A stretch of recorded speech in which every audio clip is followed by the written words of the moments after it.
Hi everybody. We are on chapter 13, A Giant's Trail. Where are we going, Red? I asked, wind ballooning my cheeks. We were freewheeling down a road pockmarked with potholes. To kickstart this investigation, Red called over his shoulder. If you want to know what's going on in this town, there's only one place to go. The police station, I guessed? Red laughed so much he missed a gear change. The police station! Are you serious? No one tells the police anything. No, this is the opposite of the police station. This is where Papa gets all his facts. This place is off limits to civilians. Papa warned me not to bring you here, but you know, we're partners. Partners? This was news to me, but good news. Red steered past Healy Hill towards the suburbs. Not the fashionable suburbs, the other ones. Red parked outside a semi-detached end house with a CCTV camera mounted in a mesh box over the porch. We were no sooner off the bike than 3 track-suited kids congregated around us. Hey, Red, one called, a skinny specimen with Celtic spirals shaved into his hair, and half a dozen rings dangling from one ear. I'll look after that bike for €1. Red rounded on the boy. If anything happens to my bike, I'm going to hold you responsible, Rasher. Rasher. There's one in every town in Ireland. Hold me responsible all you like. Your bike will still be in bits. Red gripped Rasher's tracksuit by the waistband and jerked down hard. The entire pull-away bottoms came off in his hands, exposing the unfortunate kid's knobby knees. You get these back when I come out, and if there's so much as a bird poop on the handlebars, I'll be wiping it off with your pants. Rasher nodded, dragging his t-shirt down to his knees. No problem, Red, and no charge. There had better not be, Rasher, or you'll be feeling the breeze. Effective tactics. If every young vandal was forced to do his rounds without pants on, the world would be a safer place. Red pressed the intercom buzzer. Step onto the frame, please, said a voice through the speaker. There was a white square painted on the doorstep. I squeezed on beside Red. Oh, look who it is, said a female voice. The fugitive himself. Obviously, the resident had penetrated my cunning disguise. Who was this person, and what did she know that we didn't? We proceeded down an ordinary enough hallway into an extended sitting room. Inside this room, an elderly woman sat in the center of what could only be described as an information empire. Her steel gray hair was drawn back into a tight bun. She wore a tweed trouser suit, and there was a Bluetooth headset clipped over her ear. Oh, my, I breathed. The old lady had converted her lounge into a situation room. 3 plasma TVs were mounted on one wall, running CNN, Sky News, and the BBC. Another wall was lined with filing cabinets. These were divided into categories, including thieving, vandalism, and Extra M. What's Extra M? I asked. The lady swiveled on her chair to face me. Red coughed to cover his blushes. I like horses. Big deal. Now let's get down to business, Dominique. That's more like it, Mrs. Cahill smiled. First we get the formalities out of the way. Formalities? I asked. Dominique opened an invoice template on her computer. I'm only helping you at all because I know you're innocent. But I still want payment, young man. How do you know I'm innocent? Red told me. You trust Red more than the police's mountain of evidence? Well, of course. Red has been a reliable source of information for years, said Dominique. But that doesn't mean I'm going to help out of the goodness of my heart. Red pulled out a battered Gore-Tex wallet. Usual rates, Dominique?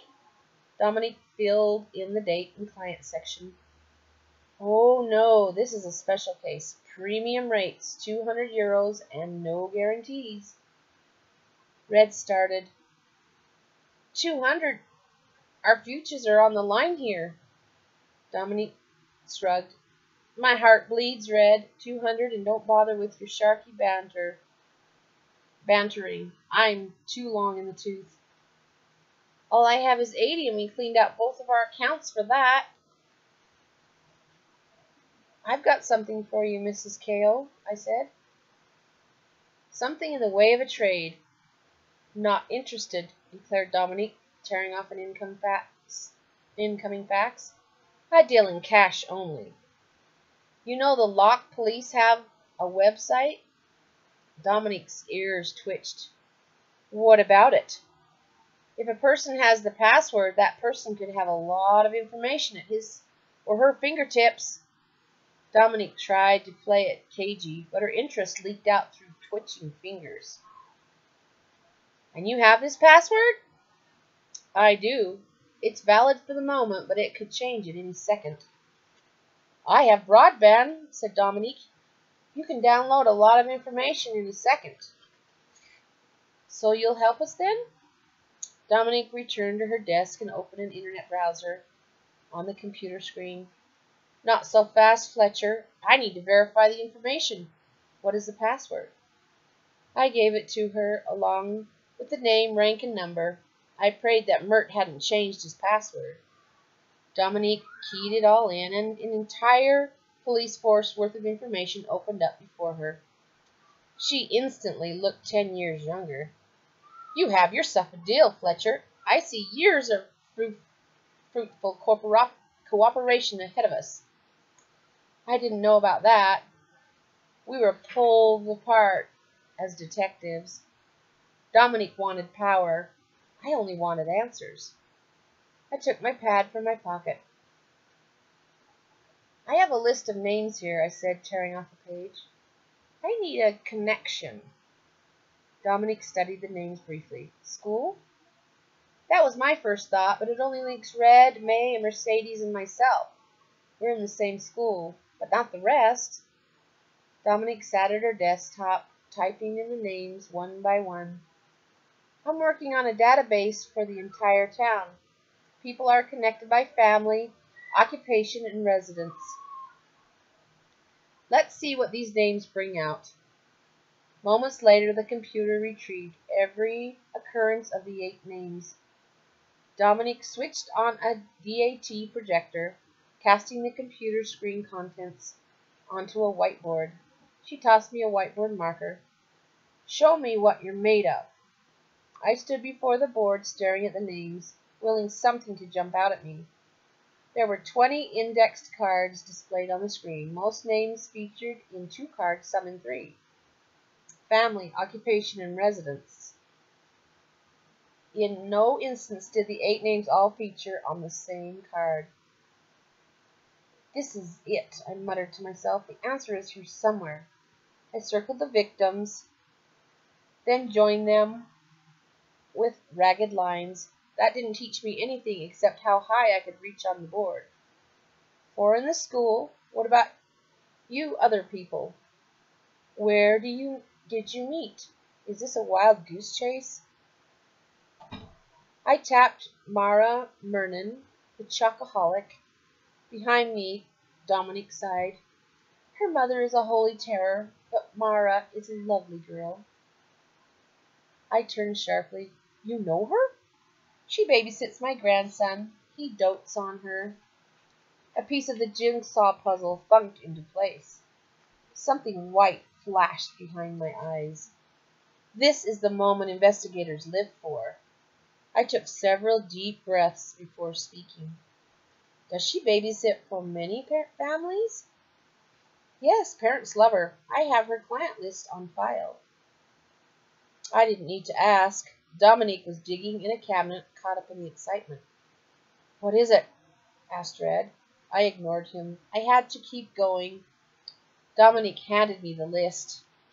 I flattened it on the wall, scanning the names. There, I shouted triumphantly.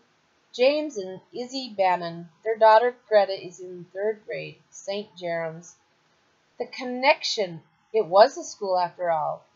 We had just had to cast our net wider. I scanned the remaining names with fresh, enthused eyes. Isabel French? The young dance teacher's name appeared on 3 cards. There were 2 entries under name. One current and one from when she went by her birth father's name. I ran my finger down across to Isabel's family card. The name on the card was Haplin. I thumped the board. French is her stepfather's name. She's a Haplin. Red snapped his fingers. Seesaw Haplin is in 5th grade. She must be his sister. We just need one more. One more, so close. Dominique switched on a laser pointer on her keyring, highlighted Andrea's name. Is that Andrea McCoy, the DJ? I could hear something in his voice. Excitement. Maybe we weren't so different. Yes, what is it, Mrs. Keogh? Andrea does some volunteering at the community center. I knew that was coming. I felt it with total certainty. The same certainty experienced by people who suddenly remember where they left a lost item.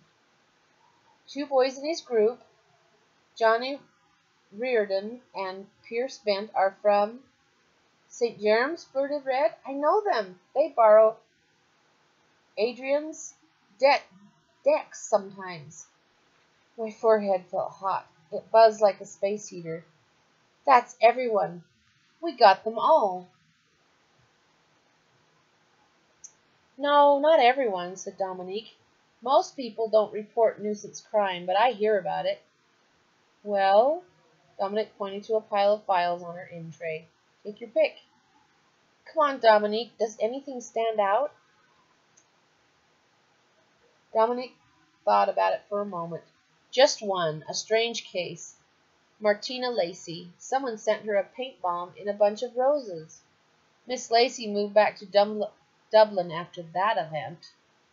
She was too shaken up to stay in Loch. I found the relevant file on the table. There was a cell phone number. I handed Dominique the file. Would you? Of course. Dominique dialed the number on her desk phone, placed the call on speaker. Martina? Lacey's phone was switched on. She answered on the 3rd ring. Yes? Her voice was wary, scared almost. Martina, this is Detective Byrne here from the Loch station.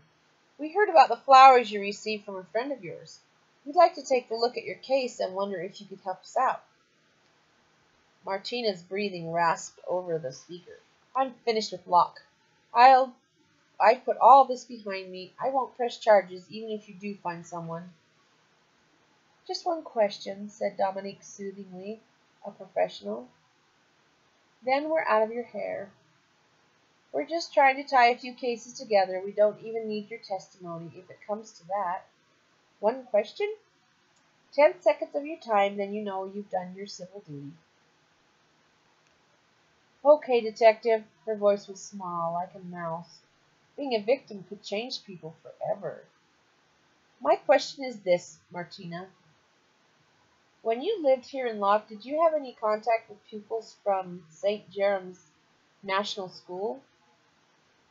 Silence for a moment. Then, I gave after-school tutoring in mathematics, preparing students for their entrance exam. One of my girls was from Jerem's, Julie Kennedy. Her parents were very strict. They promised to ground her indefinitely unless her grades picked up. I hope she got a new tutor. Is that all you need? Yes, thank you, Martina. You've been a great help. Martina hung up first, and the tone droned over the speaker for several seconds before Dominique remembered to do likewise. That's it, I whispered. No question. St. Jerome is the link. Red stepped close to the whiteboard until his shadow blotted out the projected names. Okay, but what link is that? But what the link to what? I didn't know yet. I need more detailed information on our new list. Dominique Ko checked her files. If you don't have more details and I don't have them, then who on earth does? I had a sudden vision of knitting cardigans and grinning dogs. There is one person, I said, and my voice may have trembled a little. Chapter 14. Larry and Adam. I was one of the Sharkey family now, and it was more than skin deep. The Sharkey gene ran through my system like a virus. It bullied my other genes and sent them packing to the darkest corners of my personality. I found myself walking hard and talking tough. It felt good to be the outsider. My previous existence seemed monochrome. Now I was living life to the fullest, appreciating every moment outside the police station. Red had loaded himself up with gear, bolt cutters, a length of rope, mini tool kit, flashlight, and 2 single-egg frying pans. Frying pans? Red grinned, offering me the choice of a pair of tights or a tin of boot polish. Trade secrets, Fletcher. Watch and learn. I took the polish and smeared the viscous gunk across my cheeks, feeling it sink into my pores. I would take months to scrape it off, and underneath it would be fake tan. I offered the tin to Red. In your dreams, Fletcher, he chuckled, rolling his trusty ski mask over his face. St. Jerome seemed different at night. When darkness fell, the school was stripped of its daytime identity and became just another town building. Without murals and hopscotch grids and exuberant children swinging from its gates, the school could just as easily have been an office block or a prison. We were huddled behind the security fence, Red and I, building up to the big break-in. Red hefted the frying pans. I'm trying to get away from this kind of life, Half Moon, he said, looking like a black fish inside his ski mask. I know, Red, but we have to do this. Our giant is still out there. It's very early for breaking and entering. Papa says don't go in until the nightclubs are closed. You never know who'll be walking home. We can't wait. Someone could get hurt. Red sighed. I'm not used to worrying about people outside the family. He passed the fry pan through the fence, then clambered over it. Tell me what the pans are for, I asked through the bars, hoping this was not a view I would soon be becoming accustomed to. Red grinned, his teeth shining from the blackness. I just come in when you hear my whistle. Then he closed his mouth and disappeared. I felt suddenly alone, mainly because I was suddenly alone. But it was more than that. I was about to cross a line between bold and bad. If I actually participated in a break-in, then my face would become another mugshot, destined for a police file. There was nothing I could do about it. I had to get into St. Jerome's. I needed to make the final connection before anyone else was hurt and my whole life disappeared like a sail over the horizon. I heard Larry and Adam growling. The noise rumbled across the yard like the revving of 2 sporting cars. Though it was the most frightening noise I had ever heard, until it was followed by a rapid clicking of their clawed paws on the pavement. I stood, grabbed the bars, and shaking them as though I could dislodge the metal poles from their cement beds. Red, I called, mindless of our supposed stealth. Get out! They'll eat you alive or kill you and then eat you. Then I heard the whistle. 2 short notes. Maybe that was my signal to come in, or maybe Red didn't want to die alone. Red, I hissed in the blackness. Are you alive? Can you talk? Are you in need of stitches? A set of teeth appeared before me.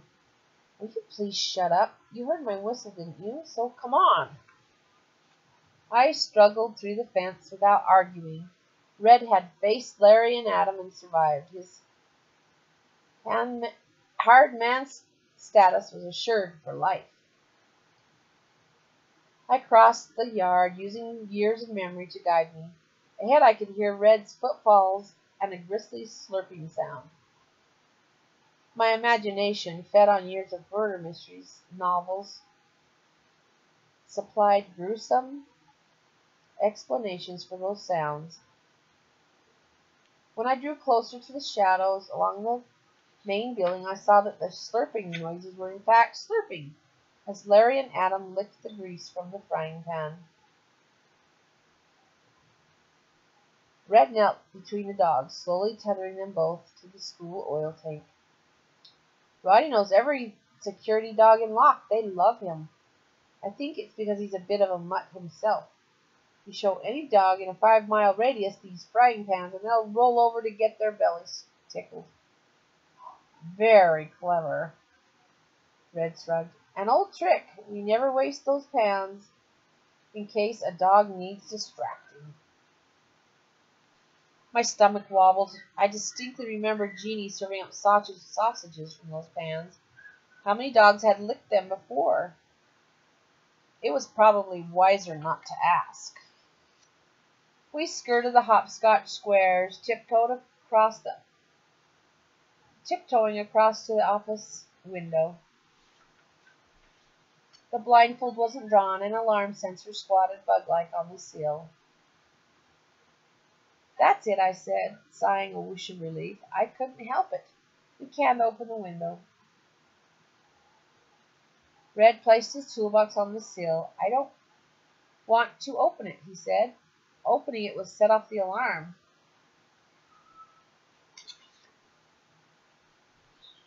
If Red was stating the obvious, just to make me feel like a moron, it was working. He selected a flat chisel from the box, sliding it under the strip of rubber, and held the glass in place. He patiently wiggled the chisel along the bottom of the window, up the side, across the top, and back to the beginning, removing each length of rubber as he reached a corner. Knock, knock, said Red, rapping smartly on the center of the pane. It flexed, then toppled from the frame. He caught it, laying it carefully on the ground. The sensor is only active if the window opens. This way I don't break the connection. Another nugget of Sharky wisdom. 101 things you don't learn in school. I'll remember that. Red paused and then dropped his head. Don't remember it, Fletcher. When this is all over, forget everything you've done. I'm going to. I've been trying. It was dark and Red was wearing a mask, but I knew how his face would look. Pained. This break-in was costing him. He took a breath, then vaulted through the window frame into the office shadows. I climbed after him, not quite as gracefully, but I managed to gain entry without jarring the frame. Red switched on his pencil flashlight. Now, what are we looking for? I felt my way across the desk. This office was making me extremely nervous. The musky odor of 2 Dobermans still clung to the walls, and the wet wood smell of Principal Quinn wafted from the chair like a ghost of her presence. This, I said, hauling her ledger from a drawer. Principal Quinn keeps a unique record of every student's school activities. We should be able to spot the final connection from the pictures. The book was covered with velour wallpaper, patterned with paisley swirls.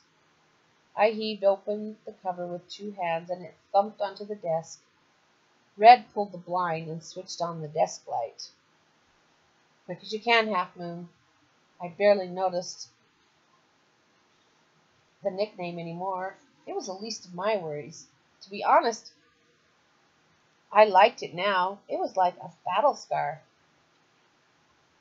The pupils were recorded alphabetically and by year of enrollment. I flipped the page forward until I came to the names I was looking for. Well, asked Red.